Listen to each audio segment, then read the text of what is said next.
dohot gor ni anak Tuhan Yesus Kristus. Dohot gor ni to di perpedia nama talan di dohot tanoon di pasar madabena to di tabe.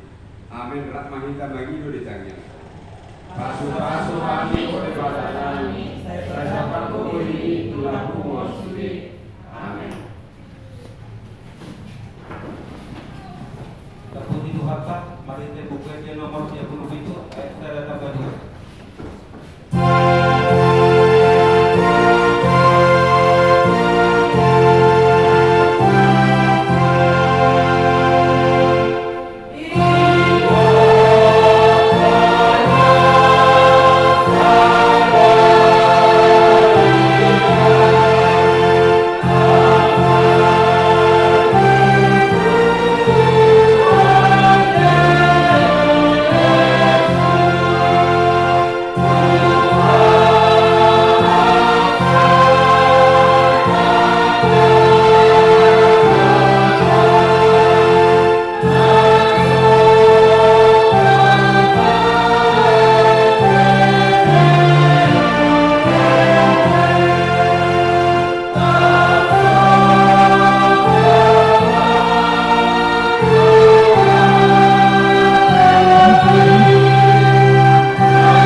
Jadi pesan kami koordinasi OPVC tu aka hari namanya 52 kita mau jadi. Luar Tuhan Yesus, hatanya dibatan naga betul pukremungan di parmingota sadarion ima parmingotan ari hananai di Tuhan Yesus Kristus. Tas surat main di surat Efesus bidusada mamuka di ayat 15 maujuni di ayat 20 asa tajahama marsika pasore asa albe duku bege nang porsea hamu di Tuhan Yesus jala holong rohamuna di saluhut akan nabadia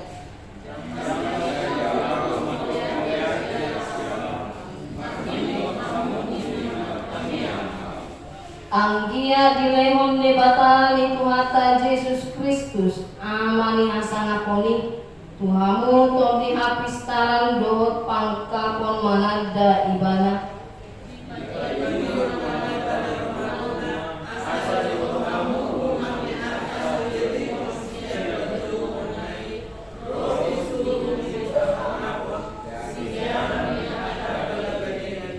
asa ditanjahamu nang hagogo ni guguna na sumurungi na kumita akan aporsea sian pakor honi hagogoon na namarmuliyay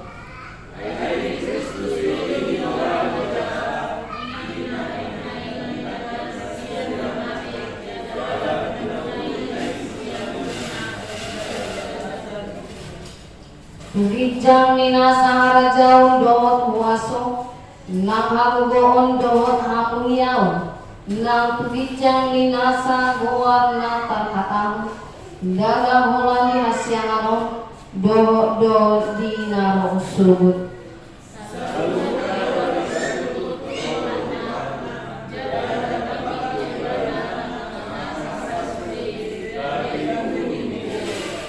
ido pamatang na lamang gohi ibana asa lohanna sa sudi bagasan saluhut na ido sahat na barit dihita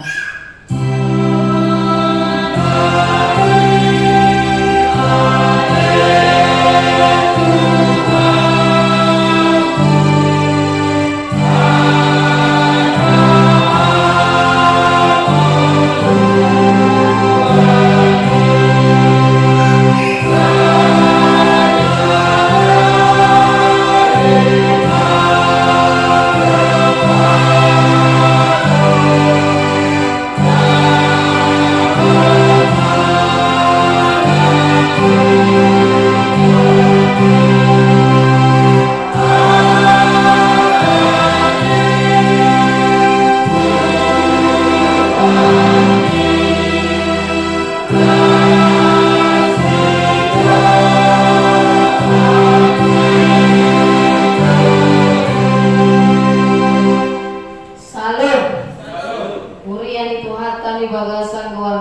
Yesus nagabi topik renungan di Minggu Tasadarion. Yesus duduk di siamun di Batak. Yesus duduk di sebelah kanan Allah. Sadarion ima paningokan arihanan naik di Tuhan Yesus Kristus tuba gijah, memperingati hari kenaikan Tuhan Yesus ke surga. Dunghei bala sian namate di patuduhon imana do dirina tu akka sisianna. Nama kobasi do peibana raptuhot akka sisianna. Jala di bagasan sadarion ma di patuduhon ibana dirina naik kon mula do imana tu amai tu badua gijja. Di bagasan pasauran nasida di sima Yesus pasahaton akka tona asa mola tumpe kon lau Yesus tu de bata ama sisian nei ikoboi mamaritahon barita nauli mabuan hadameu jala manugu-nugu asa lam rarat barita nauli jala gulang naro lau maka persiai Tuhan Yesus Kristus. Jadi di hari sadarion ima ari hana naik ni Tuhan Yesus na patuduhon mangalehon salang gopara tuhita ima huaso dohot hakuliao ni Kristus songon pambahenan na diulahon si Paulus tuhuria Efesus adong do 3 tahun ibana rapuriai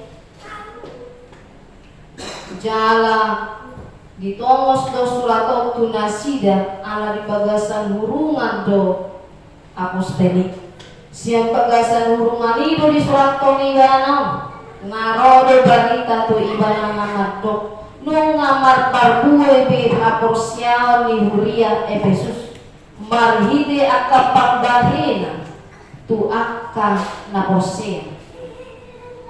Paulus mendapatkan berita bahwa jemaat yang dia kasihi, jemaat yang dia layani, iman mereka bertumbuh, memberikan buah melalui perbuatan.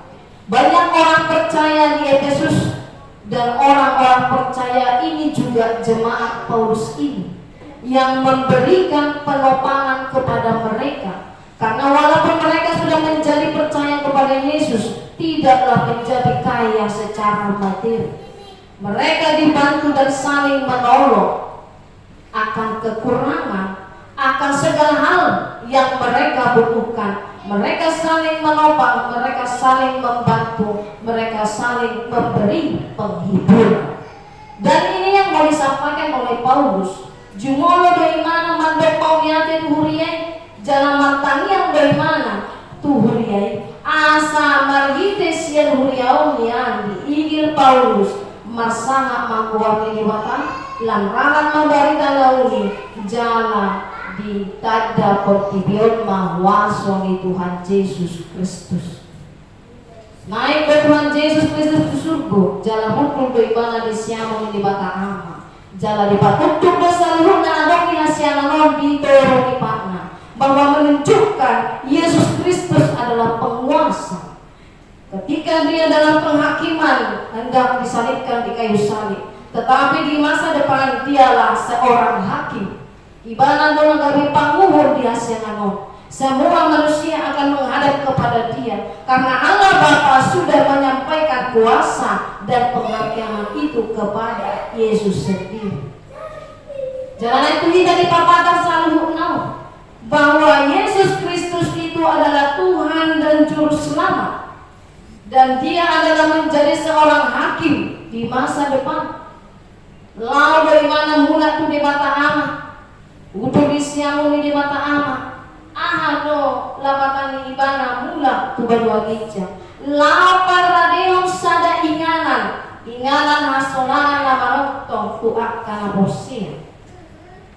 Dia mau menyediakan satu tempat yang penuh dengan sukacita, tempat yang tidak ada air mata, tempat yang tidak ada kesusahan apapun seperti yang kita alami di bumi ini. Tapi bagi yang percaya dan yang setia, serta tunduk kepada apa yang Dia sampaikan, apa yang Dia firmankan. Walaupun kita tadai mana, tetapi kita tidak mengenal Dia kalau hanya sekedar mendengar. Jadi mari kita tumpukan diri honda pas sejarah kita. Paulus memberikan pengajaran firman Tuhan kepada setiap pembaca dan pendengar yang tertulis di dalam kitab suci ini.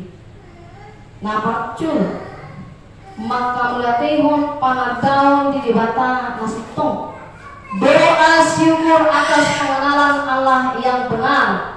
Ya, memang itu benar. Paulus sangat bersyukur atas buah iman jemaat yang dia layani melalui tangan yang sangat ringan untuk membantu orang-orang kudus yang serba kekurangan, menutupi segala kekurangan, menolong mereka yang kesusahan, tidak saling membiarkan. Itu adalah buah iman. Walau kita nama sosial, tetapi tidak nampak dari perbuatan kita, kita bukan orang beriman. Kita hanya sekedar mengenal, tapi tidak secara utuh kita boleh tahu apa yang lebih dalam daripada itu. Lalu bagaimana dengan kita? Apabila jemaat Efesus boleh mengenal Allah di dalam nama Yesus Kristus, buah pengajaran Paulus ada di sana dan menunjukkan buah iman mereka yang diajarkan oleh Paulus. Mereka sudah mengenal Allah, mereka mengenal Yesus Kristus, mereka mengenal Roh Kudus, bahkan kasih Yesus juga sudah mereka kenal. Dan iman mereka berbuah, bahkan mereka boleh mengenal satu dengan yang lain. Bagaimana dengan kita? Apabila kita ingin mengetahui seseorang, bukankah kita harus lebih dahulu berkenalan? Bukankah kita lebih dahulu untuk mengetahui, membaca riwayat hidup orang-orang itu? Tetapi apabila kita hanya sekedar mengenal, membaca riwayat hidupnya, membaca pengalamannya, apakah kita sudah mengenal dia lebih dalam? Apakah pengenalan terhadap manusia sama dengan pengenalan terhadap Allah? Tidak. Tidak sama pengenalan manusia kepada manusia dan pengenalan Allah manusia kepada Allah. Mono naik kata jalur batang, berarti labatana itu dohita mana inu salibut nani mengamuni di batatu. Kalau kita ingin mengenal Allah itu lebih dalam, bukan hanya sekedar mengenal Allah itu adalah penguasa, Allah itu adalah pencipta. Semua dunia tahu bahwa Allah itu adalah penguasa, Allah itu adalah pencipta seluruh bumi ini. Tetapi hanya sekedar itukah kita mengenal Dia? Di mana, kapan kita akan mengenal Dia dengan benar? Panadaut tahu di Bapak secara benar adalah ketika kita boleh berjalan bersama dengan Allah. Ketika dalam perjalanan kehidupan ini kita selalu memanggil Allah untuk campur tangan dalam setiap kehidupan kita. Dan di dalam perjalanan kehidupan bersama Allah itulah kita mampu untuk menunjukkan bahwa buah iman kita akan boleh dilihat, dirasakan oleh orang lain. Itu pengenalan akan Allah yang benar. Kita boleh membaca firman Allah di dalam Alkitab. Kita boleh membaca keterangan-keterangan firman Allah di dalam buku. Kita boleh mendengar firman Allah berkumandang di mana saja. Kita boleh mengenal Allah lewat brosur-brosur yang begitu mengesankan. Tetapi apakah cukup itu membuat kita mengenal Allah? Apakah itu cukup untuk membuat kita beriman kepada Allah? Tidak cukup hanya sekedar membaca dan mendengar. Kita adalah surat atau firman Allah yang dapat dilihat dan dibaca orang lain. Kita adalah buku yang kudus yang dapat dibaca oleh orang lain. Ada dua konsekuensi yang harus kita terima.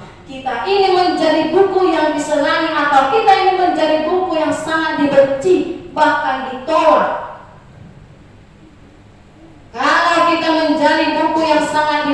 orang yang membaca diri kita. Bahkan sampai kapanpun dengan alasan apapun mungkin boleh dilontarkan, tetapi dia tidak dapat mengambil makna yang terbaik dari buku yang dia baca. Dan apabila ada orang yang mengenal lalu membaca buku yang hidup, diri kita ini dibaca dengan baik, maka orang yang membaca itu mampu mengambil hikmah yang terbaik bagi dia.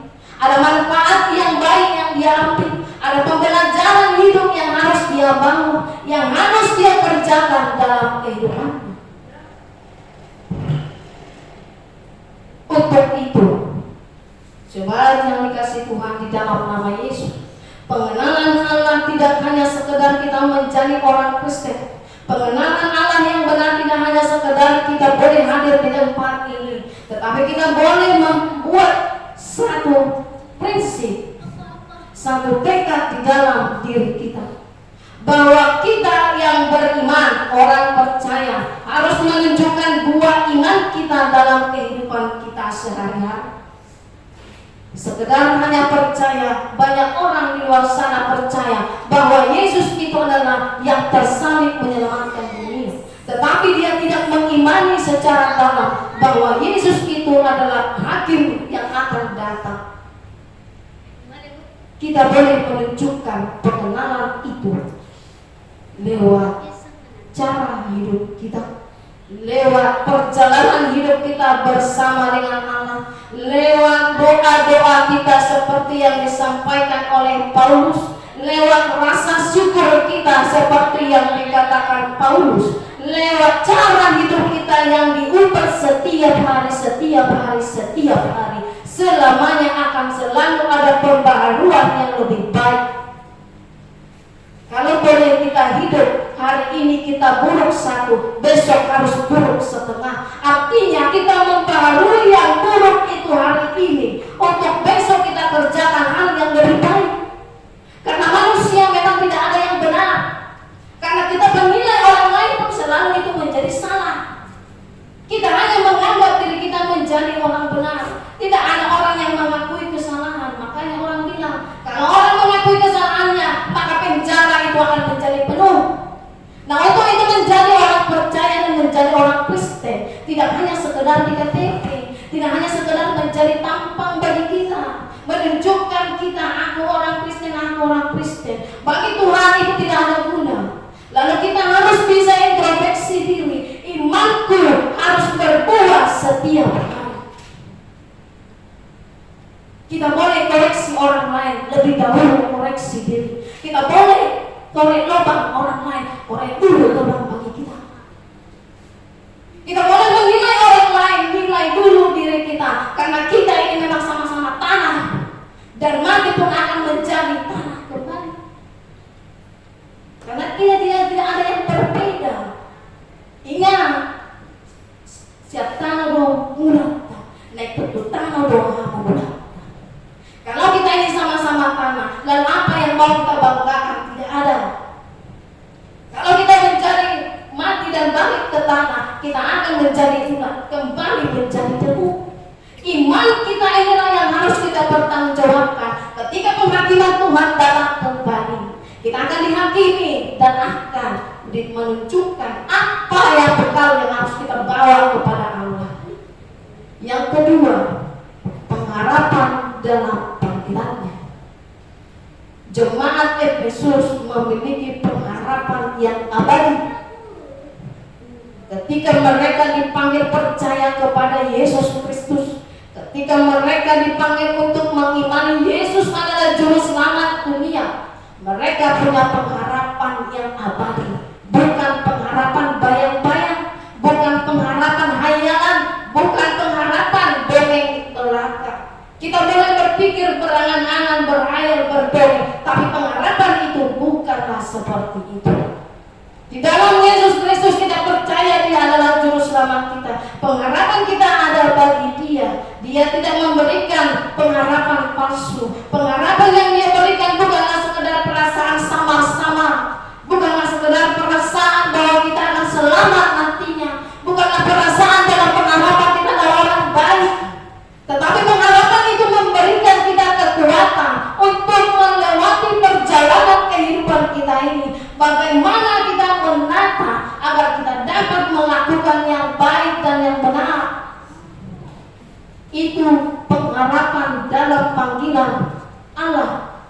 kan sudah dipanggil. Kita sudah dicangkokkan ke bangsa Israel. Kita sudah menjadi orang terpilih untuk mengenal Allah. Untuk itu, pengharapan yang Dia berikan bagi kita agar kita didorong dan memberikan semangat, ada daya juang untuk memperjuangkan iman kita agar kita tetap hidup dalam pengharapan.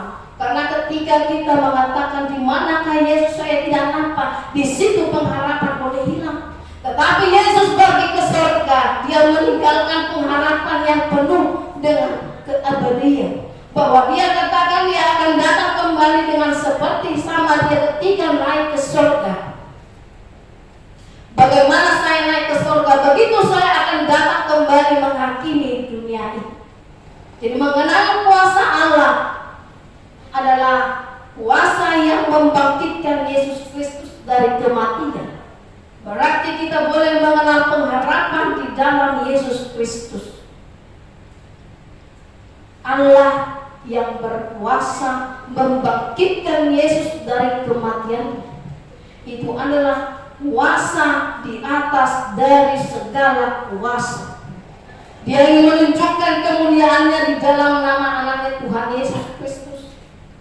Dan kita adalah bagian dari di dalamnya. Di dalam diri kita ada kuasa Allah, tetapi kita harus mampu mengontrol diri. Kita harus bisa memanage diri kita agar kuasa Allah itu tidak menjadi terambil kembali. Yang ketiga, duduk di sebelah kanan Allah. Kalau dikatakan duduk di sebelah kanan Allah, Allah itu roh. Allah tidak punya sisi kanan dan sisi kiri. Arti dari duduk di sebelah kanan Allah, bahwa kuasa Allah Dia berikan kepada Yesus Kristus. Itu adalah simbol kekuasaan yang mengatasi segala tempat, yang menjadi representasi pribadi Allah yang maha tinggi, menjadi seorang penguasa, pemerintah, raja di alam semesta. Duduk di sebelah kanan Allah artinya ada suatu tempat untuk bersemayam, bahwa menunjukkan kuasa Yesus itu tidak terbatas, jauh lebih tinggi dari segala pemerintah di bumi, penguasa di dunia, kekuasaan kerajaan dan tiap-tiap nama yang telah disebut. Jauh lebih tinggi dari situ kuasa Allah di dalam nama Yesus Kristus. Nah, untuk itu perjalanan kehidupan kita, kalau kita katakan panjang, kalau kita katakan masih jauh, kita tidak tahu. Tetapi Yesus selalu memberikan pengharapan yang hidup bagi kita. Ketika kita boleh berjalan bersama dengan Allah, kita mampu melewati dan boleh mengenal Tuhan dari seluruh aspek kehidupan kita. Kita boleh mengenalnya dengan secara penuh, dan dengan pengenalan itulah kita boleh menaikkan pujian kepadanya. Yang keempat, segalanya diletakkan di bawah kaki. Musuh manusia paling kuat adalah iblis dengan segala bentuk pengikutnya. Jadi iblis sekarang ini pun boleh dalam segala bentuk yang dia pakai. Iblis tidak hanya sekedar dia menunjukkan tanduknya ada dua, wajahnya merah, wajahnya sama, tidak. Ada banyak bentuk yang dia pakai untuk membuat manusia itu terbuai, terlena, yang membuat manusia itu meninggalkan Tuhan. Nah, boleh kita katakan juga musuh di dalam diri kita adalah diri kita sendiri. Kedagingan kita ini sendiri yang harus berjuang untuk menundukkan keinginan itu, melakukan apa yang dikatakan Yesus itu sendiri. Jadi satu-satunya kuasa yang dapat mengalahkan kuasa iblis dan mengalahkan kuasa kedagingan kita ini hanyalah kuasa dari Allah. Kalau kita katakan kuasa dari Allah, bukan hanya sekedar tengkingan mengatakan dalam nama Yesus, itu juga adalah salah satu kuasa Allah. Tetapi dalam hal lain juga Allah boleh berkarya. Kita tunduk dan berserah kepada Yesus Kristus. Dia memimpin dan mengutus Roh Kudus kepada kita untuk kita boleh menatap ke depan tanpa tergoda ke kiri dan ke kanan. Perjalanan kehidupan di dunia ini tidaklah mudah. Kita tahu ketika kita kehilangan seseorang itu adalah perjalanan kehidupan yang begitu membuat kita sangat terpukul. Lebih daripada itu mungkin kita sudah merasakan banyaknya pergumulan hidup. Tetapi kalau sampai saat ini kita boleh berjuang melawan segalanya, itu karena kekuatan Tuhan. Itu karena kuasa Tuhan. Segala kuasa iblis itu ditaklukkan di bawah kakinya. Artinya kita boleh berlindung di bawah naungan sayap Tuhan. Yesus diutus ke dunia menjadi kepala gereja. Tubuh tanpa kepala itu tak berdaya. Gereja tanpa Yesus itu tidaklah ada apa-apanya.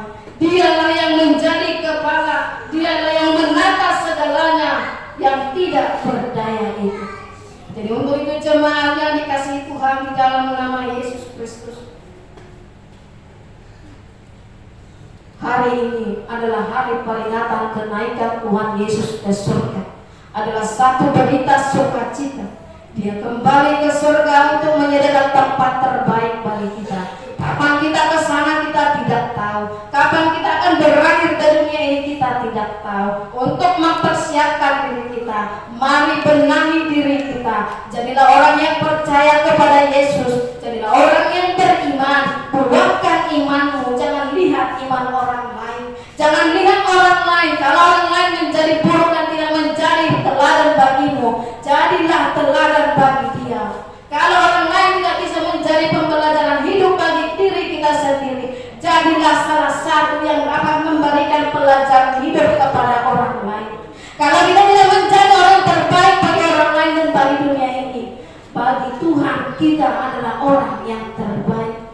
Kalau di dunia ini tidak ada yang bisa kita andalkan untuk segala sesuatu kekurangan kita itu, andalkanlah Tuhan yang sanggup menutupi segala kekurangan kita, yang sanggup memenuhi segala kebutuhan kita, yang bahkan menebus dosa kita, menyediakan tempat terbaik bagi orang-orang yang percaya. Untuk jemaat yang dikasihi Tuhan, jadilah seorang yang setia mengenal Tuhan, setia melakukan kehendak Tuhan, setia tunduk kepada ajaran Tuhan. Amin. Mari dihidup.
Nama ringanan dope di hasianganon. Paima martumu hamid suruhan. Lewat usna sida sahala dohot halkobohon sian bahwa gijam. Asamar mulia buar muli portibio. Saya jari mahaka paktohonan di kuriam. Asa obat kula meniroham akka aturan. Pamicangon dohot pano tunutuon. Nami naturhon nasida di kuriam. Saya penggomi daladas-das mahuriam. Asalam rara jalan monang muriami. Lewat habis tangan siang dan wajib jam tuaka ikut nami. Tuaka patita doa tuaka situa. Asalam marado suria kita noon. Saya pajong-jong harajan di bagasan rohan nami. Asaman di rohan nami kamoloi doa na inut toko. Bahot marah nami tuho. Asa buat tidak kok kami. Mangolu manang mate pehami. Holo Tuhan nami. Saya payan nahatam doa damem di kuriam. Asa ingat kami. Ndana hasya manon inganan nami. Alay di banwa bijang di lambung mudo. Saya ramo di mana manggonggomi kami do pangulani. Kuriam na pinabakitna. Lewat tunasina apistan siyang banwa bijang. Doa tuntungi roha. Asa doa nasida manguloy paritang. Pasu-pasu manungutan pakungan ni anak Kristen. Saya oma dengan nasida jumpa pakungan di gereja. Di pasikolaan, doa di bagas nasida ben. Saya lamlok kami siap kami doa